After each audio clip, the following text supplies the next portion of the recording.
2 দিনে 202 জনকে বাংলাদেশে পুশিন করল বিএসএফ। রোহিঙ্গা সহ ফেরত আসা ব্যক্তিদের যাচাই বাছাই চলছে। বিষয়টি নিয়ে নয়াদিল্লির সঙ্গে আলোচনা চালিয়ে যাচ্ছে ঢাকা। বিজিবি মহাপরিচালক মেজর জেনারেল মোহাম্মদ আশরাফুজ্জামান সিদ্দিকী এক সংবাদ সম্মেলনে জানিয়েছেন, গত 7 এবং 8 মে 2 দিনের মধ্যে বিএসএফ বাংলাদেশে পুশিন করেছে 202 জনকে। এদের মধ্যে অনেকেই দীর্ঘদিন ধরে ভারতে বিভিন্ন কাজে ছিলেন এবং তাদের মধ্যে কয়েকজনের সন্তানও রয়েছে। তারা ভারতের আধার কার্ড ও অন্যান্য ডকুমেন্টস পেয়েছিল।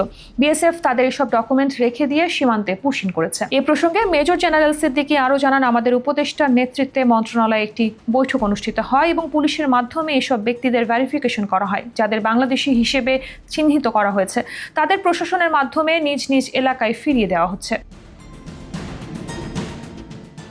এই ঘটনায় 39 জন রোহিঙ্গাকেও শনাক্ত করা হয়েছে, যারা পূর্বে বাংলাদেশের FDMN ক্যাম্পে রেজিস্টার ছিলেন এবং কোনোভাবে পালিয়ে ভারতে চলে গিয়েছিলেন। তাদের ফেরত পাঠানোর প্রক্রিয়া ইতোমধ্যে শুরু হয়েছে এবং তারা আবার ক্যাম্পে ফিরে গেছে। এদের মধ্যে কিছু রোহিঙ্গা ভারতের রিফিউজি শিবিরে আইডি কার্ড পেয়েছিল এবং এই বিষয়টি মানবাধিকার লঙ্ঘন বলে বিবেচিত হচ্ছে।